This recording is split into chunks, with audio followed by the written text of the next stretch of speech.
आपले परत स्वागत आहे आणि या आठवड्यात आम्ही सक्तीच्या ऑसिलेटरचा अभ्यास सुरू ठेवू आणि या मॉड्यूलमध्ये विशेषतः आम्ही रेसोनन्सेस पाहतो आणि नेहमीप्रमाणे आम्ही मागील मॉड्यूलमध्ये जे काही केले त्याची त्वरित पुनरावृत्तीसह सुरुवात करू म्हणून आम्ही जबरदस्ती ऑसिलेटरसाठी गतीचे इक्वेशन लिहून सुरुवात केली जी तुम्हाला पुन्हा एकदा आठवण करून देण्यासाठी आहे की जबरदस्ती किंवा बाह्य सक्ती खरोखरच या शब्दापासून येते आणि ओमेगा ही सक्तीची फ्रिक्वेन्सी आहे आणि नेहमीप्रमाणे हा गॅमा हा शब्द आहे जो सिस्टममधील डिसिपेशन दर्शवितो आणि अर्थातच एस हा स्टिफनेस गुणांक आहे जो प्रथम स्थानावर दोलनांसाठी घटक प्रदान करतो म्हणून गणिताच्या दृष्टीने या संपूर्ण समीकरणाला एकसंध नसलेला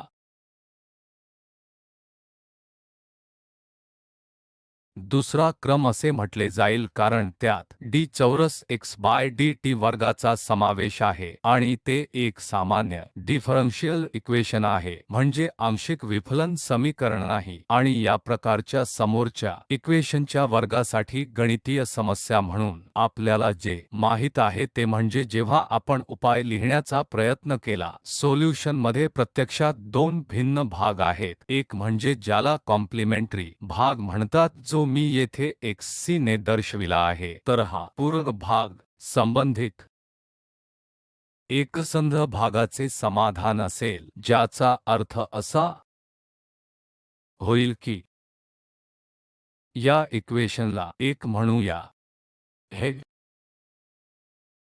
इक्वेशनचे उत्तर असेल 1 सह f0 बरोबर 0 तर जे फक्त मानक डॅम्प्ड ऑसिलेटर आहे जे आपण आधीच पाहिले आहे आणि आम्हाला ते निराकरण आधीच माहित आहे विशेषतः तेथे असलेले उपाय एक्सपोनेन्शियल डॅम्पिंग फॅक्टरसह येतात आणि द्रावणाचा दुसरा भाग आहे ज्याला पर्टिक्युलर सोल्युशन म्हणतात ज्याला येथे xp ने दर्शविले आहे म्हणून हे पर्टिक्युलर सोल्युशन इक्वेशन 1 चे कोणतेही समाधान आहे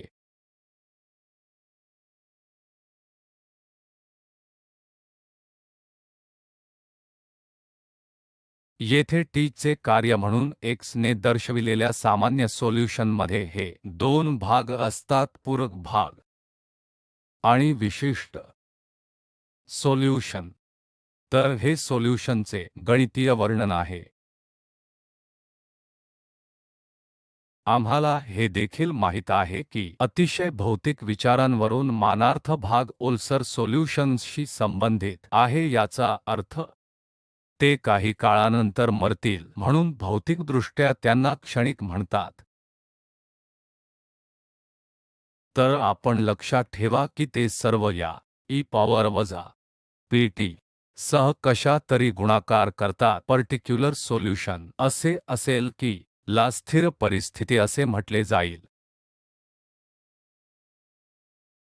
त्याचे कारण असे आहे की माझ्याकडे एक ऑसिलेटिंग प्रणाली असेल आणि त्या पॅरामीटर्सद्वारे दिलेल्या दोलनाची नैसर्गिक फ्रिक्वेन्सी असेल आता जर मी f0 cos ओमेगा t किंवा इतर काही बाह्य ड्रायव्हिंग सारखे काहीतरी देऊन बाहेरून दोलायमान करण्याचा प्रयत्न केला तर काय होईल सर्वसाधारणपणे सिस्टम त्याच्या लय समायोजित करेल त्यामुळे शेवटी काही वेळानंतर मी ज्या फ्रिक्वेन्सीने सिस्टीम चालवत आहे त्याच वारंवारतेने ते दोलन होईल तर त्या स्थितीमध्ये ट्रान्झिएंट्स संपले आहेत जे उरले आहे ते स्थिर परिस्थिती दोलन आहे तर या विशिष्ट प्रकरणात जेथे forcing f0 cos omega t आहे जसे ते येथे लिहिले आहे अशा वेळी आम्ही वेळेचे कार्य म्हणून विस्थापन आणि वेलोसिटी यासाठी उपाय शोधले जर तुम्ही f0 cos ओमेगा t असलेल्या फोर्सिंगशी तुलना केली तर तुमच्या लक्षात येईल की वेळेचे कार्य म्हणून t विस्थापनाचा x हा sin ओमेगा t सह येतो त्यामुळे या दोन फंक्शन्समध्ये फोर्सिंग आणि डिस्प्लेसमेंटमध्ये पाय बाय 2 फरक फेज फरक आहे. या व्यतिरिक्त फायचे अतिरिक्त फेज फरक देखील आहे. त्यामुळे तुम्ही नेहमी फाय ला 0 करण्यासाठी समायोजित करू शकता, परंतु तरीही फोर्सिंग आणि डिस्प्लेसमेंटमध्ये पायचा फेज 2 बाय 2 असतो. दुसरीकडे जर तुम्ही बघितले तर जर तुम्ही वेळेचे कार्य म्हणून वेग पाहिला, त्यामुळे फोर्सिंग आणि वेलोसिटी यांच्यामध्ये एक फेज जुळत असेल, प्रदान केलेले फाय 0 च्या बरोबरीचे असेल. जर फाय 0 बरोबर नसेल तर ते वेलोसिटी दरम्यान फायचा टप्पा असेल. त्यामुळे तुम्ही F0 साइन ओमेगा टी किंवा सर्वसाधारणपणे काही अनियंत्रित वेळ अवलंबून फंक्शन घेऊ शकता, ज्याचे निराकरण कोसाइन आणि साइन्स संदर्भात केले जाऊ शकते, परंतु शेवटी क्वालिटेटिव्ह परिणाम तसेच राहील. आज आपण काही असामान्य कादंबरी घटनांकडे पाहण्यापासून सुरुवात करू, ज्या दिसायला लागतील जेव्हा तुमच्याकडे ओसिलेटरी सिस्टममध्ये ओलसर आणि जबरदस्ती दोन्ही असते. पण ते करण्यापूर्वी आपण या इक्वेशनकडे जवळून पाहू. म्हणून मी येथे उपाय लिहून ठेवले आहेत, आणि जर तुम्ही पहिल्याकडे पाहिले जे वेळेचे कार्य म्हणून विस्थापन आहे, तर तुमच्या लक्षात येईल की त्याच्या समोर एक वजा I आहे. आणि पुन्हा मला e पॉवर I थीटा लिहू द्या. यावरून आम्हाला माहित आहे की हे कॉस थीटा अधिक I साइन थीटाच्या समान आहे, आणि मला वजाची आवश्यकता असल्यास I हे e पॉवर वजा IPI बाय हे वजा x च्या समान असेल, तर आपल्याला फक्त ला वजा पाय 2 ने प्रतिस्थापित करावे लागेल आणि आपल्याला हा परिणाम मिळेल. तर याचा अर्थ असा की आता मी हे सबस्टिट्यूट पुन्हा करू शकतो. हे सबस्टिट्यूट वेळचे कार्य आहे, हे एक्सपोनेन्शियल वजा करून. तर ते omega Z E power I omega T वजा फाय वजा पाय नी 2 ने 0 होईल. म्हणून लक्षात ठेवा की याआधी आपण म्हटले होते की फोर्सिंग आणि डिस्प्लेसमेंटमध्ये फाय बरोबर 0 असला तरीही 2 बाय पाईचा फेज फरक असतो. तर स्पष्टपणे ते येते आणि ते त्या अपेक्षेनुसार सुसंगत आहे. आम्ही ला फेज फॅक्टर फाय पहा ड्रायव्हिंग फ्रिक्वेन्सी ओमेगाचे फंक्शन म्हणून पाहू. ते करण्यासाठी मला पुन्हा एकदा आणि तुम्हाला आठवण करून देण्यासाठी मला z साठी एक्सप्रेशन लिहू द्या. म्हणून आम्हाला हे पाहायचे आहे, आणि ते करण्यासाठी मला z म्हणजे काय हे माहित असणे आवश्यक आहे. आणि z हे गॅमा प्लस I इन ते m omega minus s by omega आहे, आणि z ची modulus gamma square plus m omega वजा होल स्क्वेअर स्क्वेअर रूटच्या समान आहे. तर प्रथम फाय सो ची रेंज काय असेल ते पाहू. जर ओमेगा वरून शून्यावर गेले तर म्हणू तर हा माझा ओमेगा अक्ष आहे, आणि जर तो काही खरोखर मोठ्या संख्येने गेला तर तत्वतः सैद्धांतिकदृष्ट्या आपण त्याचा अनंत विचार करू शकता. त्या प्रकरणात फायच्या सीमा स्वतः काय असतील. तर या इक्वेशनात येथे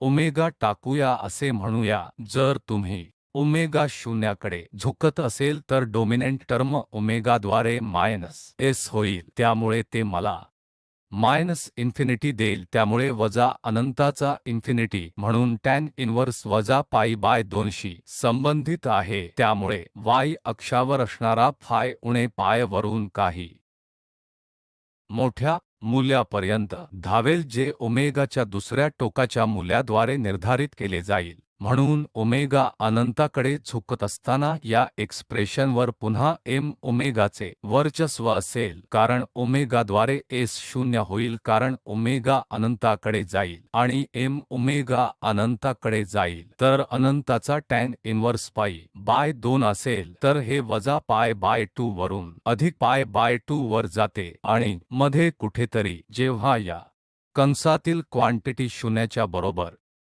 असेल तेव्हा फाय बरोबर 0 असेल, तर ते येथे कुठेतरी होईल आणि जेव्हा ते होते तेव्हा फाय 0 होईल. जर मी ओमेगा वजा से गॅमाद्वारे विभाजित केलेले ओमेगा हे 0 च्या समान आहे आणि याचा अर्थ असा होतो की ओमेगा चौरस मीटरने s समान आहे आणि आपल्याला माहित आहे की m चे हे आहे जे आम्ही दोलनाची नैसर्गिक फ्रिक्वेन्सी म्हणून ओळखतो आणि ते ओमेगा चौरसाने दर्शवते. तर हा बिंदू आहे जिथे ओमेगा हा ओमेगा 0 आहे जो m च्या स्क्वेअर रूटच्या समान आहे. तर आपल्याकडे सर्व काही करण्याची गरज आहे ते म्हणजे फक्त आकृती काढा आणि तर आता आपल्याला हे माहित आहे की ही आकृती अशी आहे की ती उणे पाय पासून 2 पर्यंत जाते. 2 पर्यंत काय करावे हे फक्त ते कसे जाते हे निर्धारित करणे मी तुम्हाला एक समस्या म्हणून सोडतो. तर आपल्याला येथून हे सारखे जाते की हे असे पुढे जाते की हे असे जाते किंवा हे असे अधिक जाते. तर येथे आपल्याला ओमेगाचे कार्य म्हणून फायचा उतार आणि बाहेर जाण्याची आवश्यकता आहे आणि ते शून्याच्या बरोबरीचे आहे हे शोधून काढा. आणि जर आपण असे केले तर ते गॅमाच्या छोट्या मूल्यांसाठी ते खरोखर शून्याच्या अगदी जवळ आहे, ज्यामध्ये अपेक्षित आकृती यासारखे काहीतरी दिसेल आणि तत्वतः एक देखील काढू शकतो. म्हणून उदाहरणार्थ जर मी गॅमाने काढलेला पहिला वक्र दर्शवितो आणि हे गामा 2 पर्यंत, तर या प्रकरणात गॅमा 2 हे गामापेक्षा मोठे आहे आणि हे ओळखणे सोपे आहे की या भागामध्ये जिथे फाय चे मूल्य नकारात्मक वेलोसिटी आहे आणि ते टप्प्याटप्प्याने f ने होते. दुसऱ्या शब्दांत सांगायचे तर वेलोसिटी बाह्य भागास भाग पाडतो. दुसरीकडे फाय हा सकारात्मक आहे, तो शून्यावरून 2 ने पाय पर्यंत जातो. त्या स्थितीत वेलोसिटी मागे पडते f किंवा अधिक तंतोतंत वेलोसिटीचा टप्पा फोर्सिंग टर्मपेक्षा मागे असतो. त्यामुळे हे आम्हाला एक जागतिक चित्र देते की जसे तुम्ही पॅरामीटर्स बदलता तेव्हा वेलोसिटी आणि फोर्सिंगमधील फेज किंवा फेज फरक कसा होतो. तर माझ्याकडे वेळेचे कार्य म्हणून वेगाचे समाधान आहे. म्हणून आपण कोणत्या प्रारंभिक परिस्थितीची निवड करू शकतो आणि पुढे काय हे विचारात न घेता वेलोसिटीचे अँप्लिट्यूड अद्याप पर्यंत दिले जाईल. ही क्वांटिटी f0 द्वारे मॉड z f0 हे स्थिर आहे. आपण खरोखर ते बदलू शकत नाही कारण हे समस्येचा एक भाग म्हणून दिले आहे. आपण मूल्य बदलू शकत नाही f समस्येच्या मध्यभागी 0, परंतु आपण प्रत्यक्षात काय बदलू शकता हे क्वांटिटी मोड z आहे.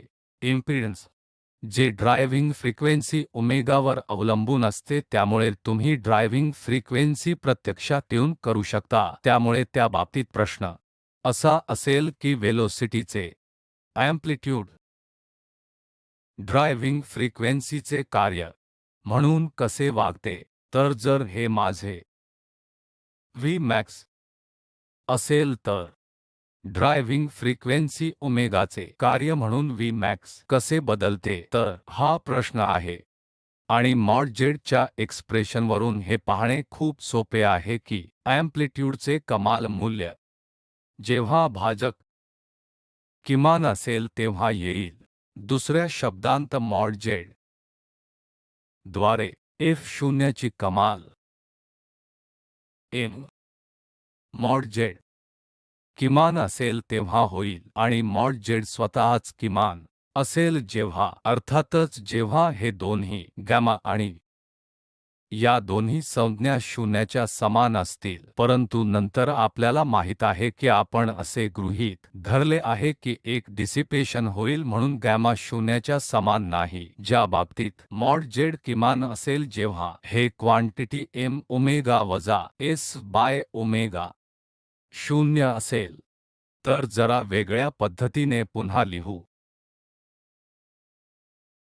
त्यामुळे ओमेगाचे फंक्शन म्हणून v मॅक्स हे f0 द्वारे मॉड z आहे जे गॅमा वर्गाचे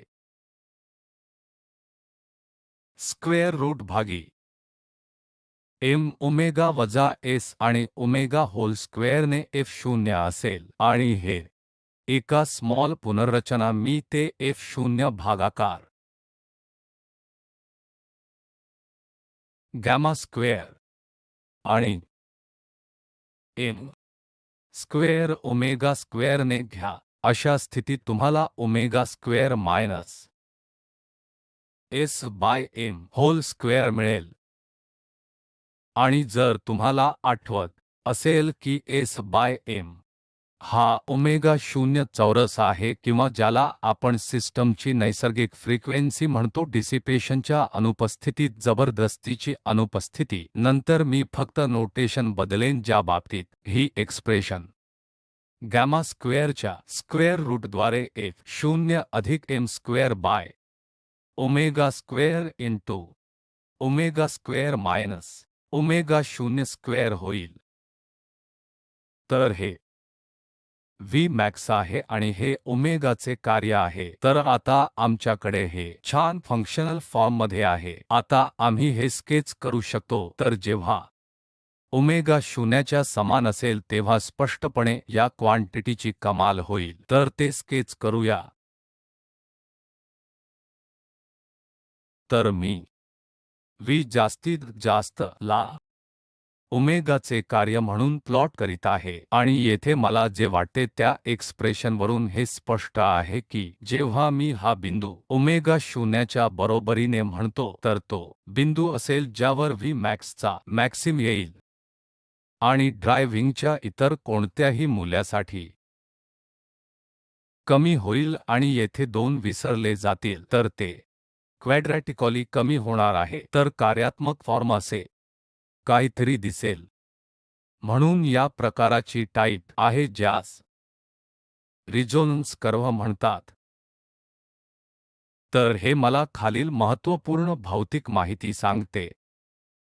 त्यामुळे माझ्याकडे ओलसर सक्तीचे ऑसिलेटर आहे. मी सिस्टीम चालवत राहते आणि म्हणू की मी एक्सटर्नल ड्राइव्हची कोणीय फ्रिक्वेन्सी बदलत आहे.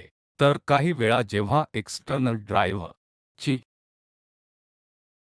फ्रिक्वेन्सी प्रणालीच्या नैसर्गिक वारंवारतेइतकी असते, सिस्टमचा प्रतिसाद मोठा असेल. हे प्रतिसाद देणार आहे सर्वात मोठे जेव्हा बाह्य ड्रायव्हिंग फ्रिक्वेन्सी सिस्टमच्या नैसर्गिक वारंवारतेशी जुळते.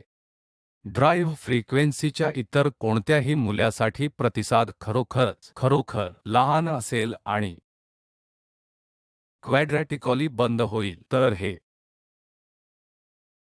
वेग साठी रिझोनन्स कर्व्ह असेल तर एखाद्याने विस्थापनाचा समान प्रश्न देखील विचारू शकतो. तर आपण विस्थापन रेझोनान्सचा विचार करू शकतो. तर हे वेलोसिटी रिझोनन्स आहे. त्यामुळे भौतिकदृष्ट्या जेव्हा आपण असे म्हणतो की वेलोसिटी अनुनाद होत आहे तेव्हा याचा अर्थ असा होतो की ऑसिलेटिंग पार्टिकलचा वेग हा एक मॅक्सिमा असणार आहे. म्हणून आपण विस्थापन अनुनाद पाहण्याआधी आपण वेलोसिटीच्या बाबतीत जसे केले तसे पाहू. प्रथम कोणीय फ्रिक्वेन्सी सह फाय कसे बदलते ते पाहू. तर फाय हा फेज फरक आहे आणि अर्थातच माझ्याकडे येथे F0 e power I omega T ने दिलेली मानक ड्रायव्हिंग संज्ञा आहे आणि माझ्याकडे वेळेचे कार्य म्हणून विस्थापन आहे. त्यामुळे येथे मी हा वजा I शोषून घेतला आहे जो येथे एक्सपोनेन्शियल आहे आणि त्यामुळे तो फेज फॅक्टर म्हणून दिसतो. लक्षात ठेवा की आधीच्या मॉड्यूलपैकी एका मॉड्यूलमध्ये आम्ही म्हणालो की जेव्हा आपण I ने गुणाकार करता तेव्हा हे बरोबर असते पाय ने व्हेक्टरला 2 ने गुणाकार करा तर जेव्हा आपण वजाने गुणाकार करता मी हे च्या बरोबरीचे आहे जे 2 ने वजा पायचे चरण जोडते आणि अर्थातच मॉड्यूलस झेड हे आहे जे आपल्याकडे आधीच बरोबर आहे. तर आता एकूण फेज कोन खालीलप्रमाणे असेल. तर नेहमीप्रमाणे आपण वजा करता मी ओमेगा टी आणि इगा मेगा टी जे निघून जाते तर एकूण टप्प्यातील कोन वजा पाय 2 ने आहे जिथे केवळ फेज कोन सहजपणे फाय असेल. तर आता आपल्याला प्लॉट फाय विरुद्ध कोनीय आवर्तन ओमेगा पाहिजे असल्याने प्रथम या क्वांटिटीची रेंज पाहू. चला स्केच एकूण फूट कोन मी येथे लिहितो एकूण फेज कोन मी हे एक्स अक्षावर ओमेगाचे फंक्शन म्हणून स्केच काढेन आणि मी राईट हँड साइड फक्त फेज कोन देखील फाय प्लॉट करू शकतो. त्यामुळे जर तुम्हाला आमच्या मागील युक्तिवादावरून आठवत असेल तर फाय वजा पाय बाय 2 वरून अधिक पाय बाय 2 वर जातो कारण एक्सप्रेशन अजूनही सारखीच आहे मग तो वेलोसिटी असो किंवा विस्थापन फाय आपण तरीही वजा पाय बाय 2 वरून अधिक पाय बाय 2 वर जाऊ. तर आपण असे म्हणू की येथे ते वजा पाय बाय 2 वरून अधिक पाय बाय 2 वर जाईल. दुसरीकडे जेव्हा फाय वजा पाय 2 बाय 2 असेल तेव्हा एकूण फेज कोन शून्याच्या समान असेल कारण आपण येथे वजा पाय ला 2 ने सबस्टिट्यूट करू शकता फाय जे तुम्हाला फक्त 0 आणि देईल जेव्हा फिवा 2 ने अधिक पायच्या समान असेल तेव्हा ते आपल्याला वजा पाय देईल. तर येथे मूल्य हे वजा पाय च्या समान असेल. म्हणून आता आपल्याला फक्त या फाय चे कार्यात्मक स्वरूप प्लॉट करायचे आहे एम ओमेगा मायनस एस च्या टॅन इन्व्हर्स ऑफ ओमेगा भागिले गॅमा. तर येथे मी तुम्हाला पुन्हा व्यायाम म्हणून सोडतो ते करू परंतु वक्र दिसावे असे काहीतरी. आणि येथे हा मुद्दा आहे जेथे टोटल फेज कोन 0 आहे. तर कल्पना करा की एकूण फेज कोन 0 असेल तर हे क्वांटिटी येथे आहे हे 0 आहे. याचा अर्थ असा आहे की विस्थापन आणि ला भाग पाडले जाते. तर हा मुद्दा असा आहे की विस्थापन आणि आता भागत आहेत त्यांच्यामधील फेज 0 आणि आहे. हा एक मुद्दा असेल जिथे च्या संदर्भात x हा टप्पा च्या टप्प्यावर जाईल f आणि पुन्हा येथे x टेकते तेव्हा x टेकते f. तर थोडासा विचार करून आपण विस्थापन आणि दरम्यान टप्प्यात हे फरक शोधू शकता आणि येथे मी गामाच्या 2 मूल्यांसाठी प्रकरण काढणार नाही, पुन्हा मी ते आपल्याला पर्यंत एक व्यायाम म्हणून सोडतो. गॅमाच्या 2 मूल्यांचे कार्य जिथे एकापेक्षा जास्त आहे. इतर. आता याबरोबरच विस्थापन अनुनादाच्या प्रश्नावर जाऊया. म्हणून प्रश्न च्या सारखा आहे. जेव्हा आपण वेलोसिटी रिझोनन्स पाहिल्यावर विचारले तर माझ्याकडे वेळेचे कार्य म्हणून विस्थापनासाठी उपाय आहे आणि तुमच्या लक्षात येईल की ओमेगा मॉड Z द्वारे कमाल अँप्लिट्यूड फक्त F0 असेल.